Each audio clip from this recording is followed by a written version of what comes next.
Significance of law of DMU, clap to the government, clap to the government.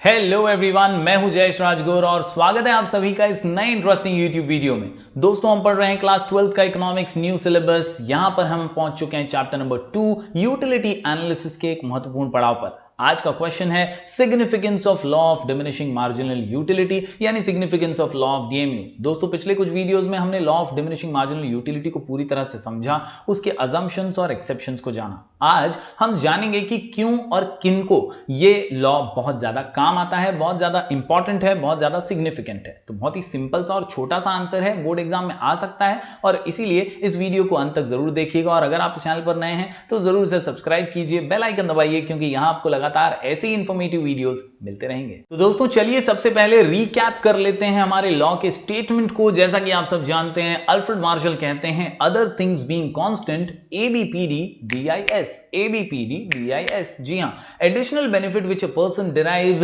Diminishes with increase in stock. बहुत ही simple सी बात है कि जैसे जैसे हम किसी चीज को ज्यादा कंज्यूम करते हैं, हमारी उसे कम और ज्यादा कंज्यूम करने की इच्छा कम हो जाती है। Yes, other things remaining constant, the additional benefit which a person derives from a given increase in stock of a thing diminishes with every increase in stock that he already has। यानी एक गिलास पानी का अगर हम P रहे हैं तब तक ठीक है, लेकिन हम सक्सेसिवली एक के बाद एक जब पानी का गिलास कंज्यूम कर रहे हैं, पानी पीते जा रहे हैं, तो एक पॉइंट ऐसा आएगा जब हमारी प्यास बुझ चुकी होगी और हमें ऐसा लगेगा कि नहीं यार, बस ज्यादा पानी पी लिया। तो यही कॉमन कंज्यूमर बिहेवियर को इस लॉ में समझाने की कोशिश की गई है, that marginal utility diminishes, marginal utility diminishes. बढ़ते हैं दोस्तों आज के क्वेश्चन की ओर। तो आज का क्वेश्चन है significance of law of DMU. इस लॉ का इंपॉर्टेंस क्या है, क्या मायने हैं इसके? कुल मिलाकर के सिर्फ 4 ही पॉइंट्स हैं, बहुत ही सिंपल से।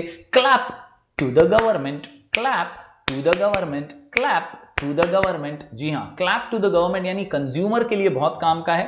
LA यानी लॉ ऑफ डिमांड को बहुत ज्यादा हेल्पफुल साबित होता है। साथ ही साथ P से पैराडॉक्स ऑफ वैल्यू समझाता है और सरकारी योजनाओं के लिए, सरकारी पॉलिसीज के लिए गवर्नमेंट के भी बहुत काम का है। तो इस तरह से 4 पॉइंट्स हैं। क्लैप टू द गवर्नमेंट में कंज्यूमर्स को यूजफुल है, लॉ ऑफ डिमांड के लिए यूजफुल है, पैराडॉक्स ऑफ वैल्यू समझाता है, और to the government also this law is very significant. चलिए हर पॉइंट को बारीकी से समझ लेते हैं। दोस्तों, सबसे पहले अगर बात करूं यूजफुलनेस टू द कंज्यूमर्स की, तो याद रखिए this law creates an awareness among the consumers to obtain maximum utility from the limited resources. यानी इस लॉ के जरिए हमें पता चलता है ये अपनी वांट्स को सेटिस्फाई कैसे करना है।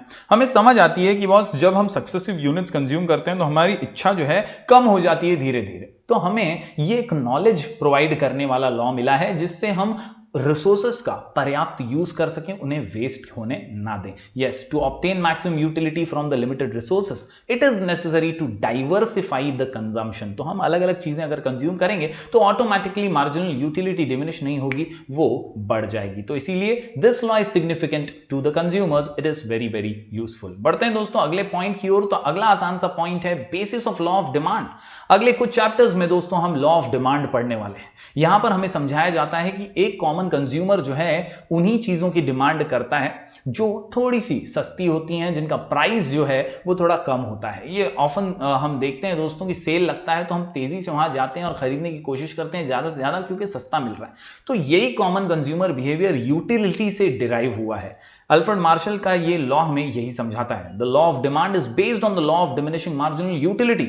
According to the law of demand the quantity demanded of goods rises with a fall in price. यानी जब प्राइस कम होता है तो लोग ज्यादा खरीदते हैं, and falls with an increase in price. जब बढ़ जाता है प्राइस तो लोग कम खरीदते हैं। ये भी एक कॉमन कंज्यूमर बिहेवियर है। When a consumer purchases more and more units of a good, it's marginal utility steadily declines, hence he would buy additional units of commodity only at a lower price। यानी अगर सस्ते में मिल रहा है तो ही वो खरीदेगा, क्योंकि उसकी मार्जिनल यूटिलिटी डिक्लाइन होने लगी है। और इसीलिए यहां पर यह बताया जाता है कि बॉस, मार्जिनल यूटिलिटी का लॉ ऑफ डिमांड के बहुत ज्यादा करीब है। Yes, basis of law of demand. तो उम्मीद करता हूं ये पॉइंट भी आप समझ पाए होंगे। चलिए बढ़ते हैं अगले पॉइंट की ओर। हम पढ़ रहे हैं significance of law of DMU, और यहां पर सभी इंपॉर्टेंट बातें हम लॉ ऑफ डीएमयू की डिस्कस कर रहे हैं। तो दोस्तों इस बीच अगले पॉइंट की अगर बात करूं तो महत्वपूर्ण पॉइंट है, स्टार मार्क कर लीजिएगा, इंपॉर्टेंट है, बोर्ड एग्जाम में अलग से भी पूछा जाता है। नाम है पैराडॉक्स ऑफ वैल्यूज। जी हां दोस्तों, पैराडॉक्स, अपोजिट्स। यहां पर वैल्यू इन यूज और वैल्यू इन एक्सचेंज हमें समझना है। दोस्तों मार्जिनल यूटिलिटी का लॉ हमें समझाता है कि कौन सी चीजें यूज में ज्यादा काम की हैं, यूज ज्यादा जिनका है, वैल्यू इन यूज जिनका ज्यादा है, और कौन सी चीजें एक्सचेंज में ज्यादा महंगी हैं। जैसे कि गोल्ड और सिल्वर की हम बात करें तो ये बहुत ज्यादा एक्सचेंज में कॉस्टली हैं, लेकिन इनका यूज उतना ज्यादा नहीं है। सिमिलरली अगर हम पानी की बात करें दोस्तों, तो पानी जो है ये यूज में बहुत ज्यादा है, लेकिन एक्सचेंज में काफी सस्ता है, बहुत सस्ते में पानी की बॉटल्स मिल जाती हैं आपको।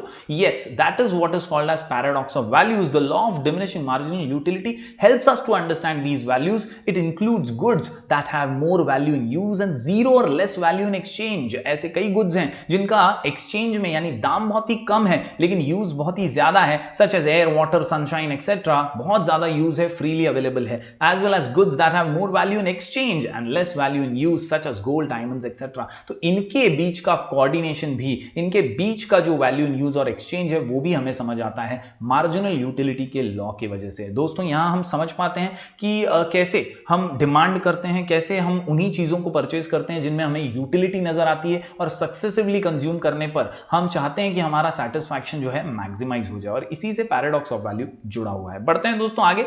अगला पॉइंट है, आखिरी point, usefulness to the government. सरकार के लिए भी ये लॉ मायने रखता है। सरकार के लिए किस काम का? सरकार को पॉलिसीज बनानी होती हैं, योजनाएं बनानी होती हैं, और योजनाएं बनाने के लिए उसे कंज्यूमर बिहेवियर समझना बहुत जरूरी है। ये लॉ कंज्यूमर का कॉमन बिहेवियर समझाता है, और इसीलिए ये लॉ गवर्नमेंट के बहुत काम का है। The law is useful to the government in framing various policies such as progressive tax policy, trade policy, pricing policies etcetera. यानी अलग अलग सरकारी योजनाओं में ये पॉलिसी, ये जो पॉलिसी ओरिएंटेशन है या पॉलिसी मेकिंग है, इसमें ये लॉ बहुत ज्यादा उपयोगी साबित होता है। उम्मीद करता हूं दोस्तों सभी पॉइंट्स आप समझ पाए होंगे। Significance of law of DMU, clap to the government, clap to the government, consumers, law of demand, paradox of values, और आखिर में to the government। तो दोस्तों उम्मीद करता हूं सभी पॉइंट्स आप नोट डाउन कर लेंगे। ये वीडियो को लाइक जरूर कीजिएगा, शेयर कीजिएगा अपने सभी दोस्तों के साथ। कोई भी डाउट हो तो मैं आपको इंस्टाग्राम पे मिल जाऊंगा, आईडी है Rajgaur Jayashwi. You can also join our Telegram channel for notes, नाम है स्काई एजुकेशन ऑफिशियल, और आप हमारा प्ले स्टोर से ऐप भी डाउनलोड कर सकते हैं, नाम है स्काई एजुकेशन। वहां हम रेगुलर एजुकेशनल अपडेट्स डालते रहते हैं। तो दोस्तों मिलेंगे फिर एक बार कुछ और नए वीडियोस के साथ, तब तक के लिए do like, share and subscribe.